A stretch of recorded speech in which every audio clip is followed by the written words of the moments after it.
Sono Arianna e faccio parte di Linea d'Ombra e nello specifico del gruppo che si occupa di insegnare italiano ai ragazzi in arrivo dalla rotta balcanica. Ho provato a mettermi nei loro panni e mi sono resa conto che se fossi stata nella loro situazione una cosa che mi sarebbe mancata sarebbe stata la parola, un mezzo di comunicazione per poter sia capire la società in cui sono arrivato che per poter cominciare a far parte di questo tessuto. Da febbraio, da un certo punto in poi, ci vediamo in centro diurno 5 volte a settimana. Di solito le scuole si rivolgono a chi o già è entrato nel circuito dell'accoglienza o comunque a persone che hanno dei documenti, persone che sono riconosciute da questa società. Invece noi ovviamente accogliamo chiunque si vuole unire al nostro gruppo, sia a livello di studenti che di volontari e volontarie che vogliono insegnare l'italiano, ma nello specifico ci rivolgiamo a ragazzi che ancora non sono riusciti ad entrare nel circuito dell'accoglienza e che quindi al momento risultano del tutto trasparenti, invisibili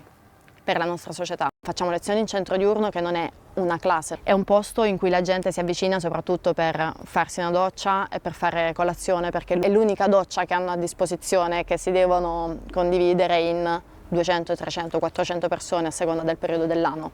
Quindi sono persone che sono attirate da quel posto soprattutto perché trovano una doccia, un tè caldo, infatti lo chiamano Chaikhana, che significa casa del tè, e poi andando lì trovano anche noi, quindi alcuni inciampano nelle nostre lezioni un po' per caso, altri invece li ritrovi magari che ti stanno già aspettando alle 10 di mattina. Si affacciano a questo tipo di lezioni persone che non hanno fatto un giorno di scuola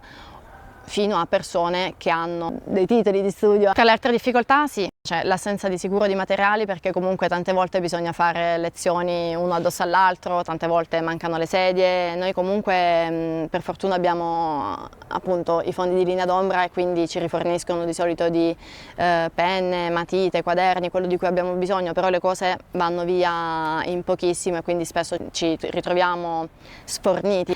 Un'altra grande difficoltà è quella della, una difficoltà proprio emotiva. Non so, io vedo tante volte le maestre quando lasciano gli alunni a fine di un lungo percorso, dopo 5 anni, ci sono quelli che piangono, così. Questo piccolo trauma, piccolo tra virgolette, in realtà per noi si ripropone di continuo. Con tanti ci si continua a sentire anche nel momento in cui vengono trasferiti, a volte nel nulla più assoluto di altre regioni. Altre volte sì, alcuni sono più fortunati, alcuni sono meno fortunati in questi trasferimenti, però comunque a volte questi rapporti si riescono a tenere nel tempo. Il nostro obiettivo è sì anche quello di insegnare l'italiano, però è un aspetto che in qualche maniera passa un po' in secondo piano rispetto al far sentire riconosciuti il loro nome, il loro volto in un posto in cui credo che si sentano trasparenti, soprattutto in quel periodo che va dall'arrivo all'accoglienza ufficiale, che normalmente invece è un lungo periodo d'attesa.